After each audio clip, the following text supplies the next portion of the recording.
l'histoire du 109 a été une histoire mouvementée. Pour cause, un lieu comme celui-ci, au fond, il a fallu l'inventer. Ces 3 dernières années, ici, on a connu un succès grandissant autour de manifestations importantes. En outre, aujourd'hui, un concept plus clair, celui de tiers-lieu, un bien commun entretenu par et avec un collectif, dans un cadre de confiance, où des individus se réunissent pour travailler et explorer en développant une approche intelligente de la gouvernance. Structure coopérative de gouvernance pour permettre un transfert de crédit de la ville et des nouveaux partenaires publics, je pense à l'État, la région naturellement, d'autres collectivités, je l'espère, avec une montée en charge sur les 3 premières années qui consolide un budget d'environ 1 850 000 € en fonctionnement pour cette nouvelle phase. Ce budget prévoit une capacité de production et de coproduction de l'ordre de 500 000 € la première année. Aujourd'hui, une ville, ça doit être pensé en termes de fertilisation humaine, ou un tiers-lieu comme celui-ci, naturellement, a une place prépondérante dans la démarche de candidature de Nice au titre de capitale européenne de l'agriculture pour 2028. Du fond du cœur, en tout cas, merci à chacune et à chacun d'entre vous pour la part que vous y prendrez à nous permettre de relever ce défi et à nourrir de grandes espérances culturelles pour l'avenir de Nice. Choisir et décider de faire une gouvernance partagée pour un tel lieu, c'est un choix audacieux. Et j'aimerais le dire avec beaucoup de force ici, c'est un choix audacieux que peu n'ont encore fait, mais que beaucoup feront dans le futur. Et si ce lieu a été un des premiers lieux symboliques créés en France, vous faites par cet acte-là, Christian Estrosi, un pas de plus dans l'innovation de ce type de lieu. Ce sont des espaces qui aujourd'hui portent une dimension d'émancipation individuelle par le collectif et avec le collectif. Enfin, les activités souvent lucratives dans ces lieux soutiennent les activités non lucratives. Ils incarnent la capacité de la société civile à faire ensemble, à s'emparer aussi de son destin. Et puisque la transition écologique est sans doute le bien commun qui nous apparaît comme le plus urgent de porter ensemble, recycler, réparer, habiter les espaces vacants, faciliter la diffusion des savoirs, la montée en compétences, l'apprentissage, tout ça sont des activités qu'on retrouve dans les tiers-lieux partout sur le territoire. Relocaliser la production ou la création artistique, ce qui est le sens du 109. Préférer l'expérimentation à des diagnostics et à des décisions rapides, ce qui explique aussi pourquoi ce lieu met du temps à émerger, mais ce temps-là a été fécond, permet de passer à des étapes supplémentaires. Alors que le 109 change de peau, eh bien, bonne chance au 109, on se retrouvera parce que c'est un lieu absolument formidable. Merci. Et tout de suite, pour moi, il m'a paru évident que la simple question des arts visuels ou de l'art contemporain ne suffirait pas à faire vivre ce lieu, mais qu'il fallait évidemment croiser les disciplines, avoir comme ça un travail de collaboration avec d'autres disciplines pour aussi ouvrir de nouveaux publics et défendre une cause de la culture beaucoup plus large et importante.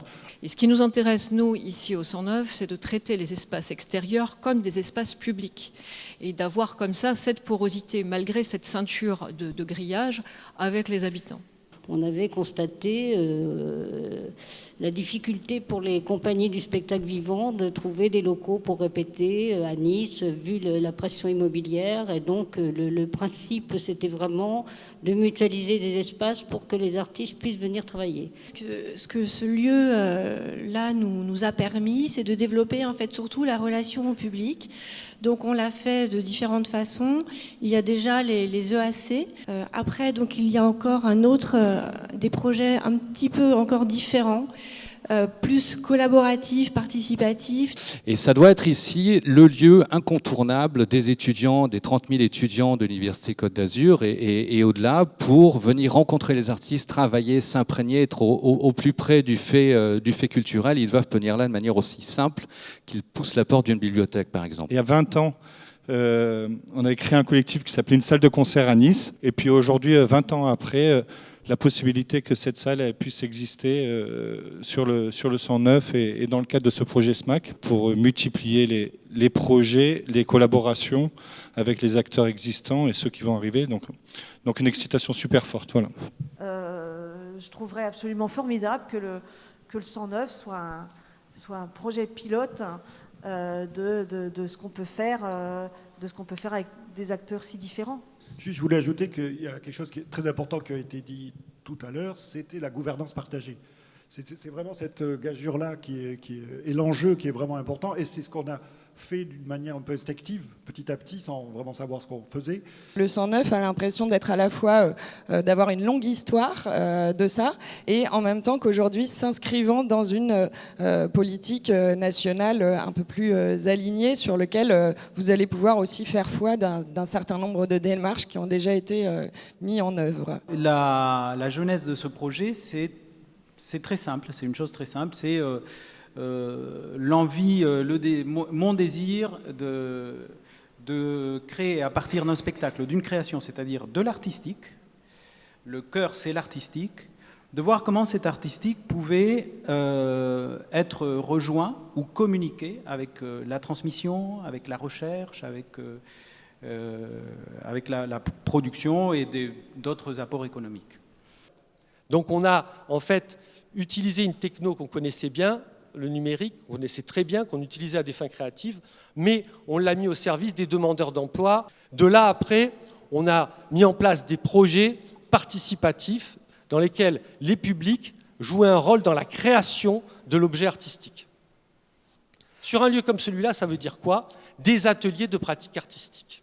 C'est « Ah, vous êtes une MJC ». Oui, on est une MJC. Oui, le Hublot est une MJC. Oui, nous voulons avoir des publics qui pratiquent par la formation ou par les workshops, par plein d'entrées qui participent de la création culturelle. On aime bien rire de nous avec les autres.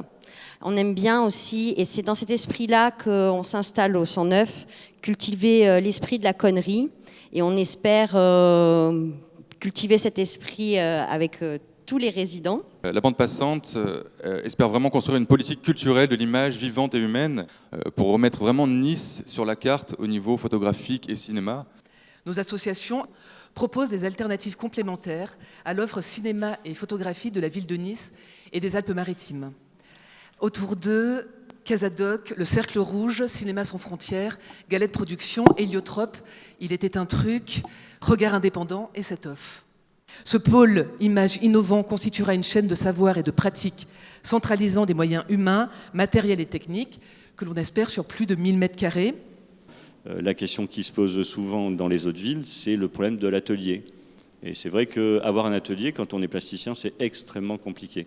Je nous définirais en fait plutôt comme un archipel, c'est-à-dire que on a quand même une caractéristique par rapport aux autres associations, c'est qu'en fait, nous ne signons pas une convention au nom de l'association, mais il y a 29 conventions qui sont signées avec la ville. On lance donc un projet avec Jacques Laurent et avec la station, avec tous les amis du potager. Donc on va lancer une nouvelle association qu'on ouvre aussi aux habitants du quartier, à tous ceux qui veulent nous amener de la terre, qui veulent nous amener des graines, qui veulent nous amener des plantes et des arbres. Entre les ateliers qui sont à l'étage, les 28 ateliers, les ateliers qui sont donnés de manière plus temporaire, comme celui qu'occupe Noël Dola, les ateliers de la station, effectivement, on peut dire que c'est un endroit géographique de Nice où il y a le plus d'ateliers. On a aussi parlé du lien avec le public du quartier qui, je pense, est de plus en plus inclus dans les opérations, les spectacles, les concerts, etc. La question de la signalétique est aussi énormément revenue. Comment on se repère dans ce lieu, où est-ce qu'on va, qui et où. La question ensuite de lieu de convivialité C'est aussi énormément posé, la question de l'ouverture le week-end. Et surtout, moi, un sujet qui m'a beaucoup intéressé, de trouver un rythme sur ce site qui permette justement au public de savoir ce qui s'y passe régulièrement et comme ça de créer des habitudes, un rythme d'ouverture, un rythme de programmation. Voilà un petit peu pour les conclusions de notre atelier. Il y a aussi cette notion de tiers-lieu, et un tiers-lieu définit quelque part un existant. Quand on parle d'urbanisme, on a un peu un méga îlot qui a une échelle énorme, qui a aucune porosité, enfin très peu de portail, à la ville aujourd'hui. Donc on est tous tombés sur le même constat là, qu'il faut sortir de l'entre-soi et s'ouvrir. Voilà, une fois qu'on a dit ça, c'est comment ? Donc ça appelle à une méthode qu'on n'a pas encore inventée, mais qui est très stimulante. On s'est posé la question des financements européens qui sont finalement aujourd'hui très présents tant dans le champ culturel que dans le champ des tiers-lieux sur le lien avec le territoire, la façon dont on a envie d'habiter la ville. Et donc on a évoqué un certain nombre de partenaires sur le territoire qui pourraient épauler les acteurs culturels à travailler autour des projets européens.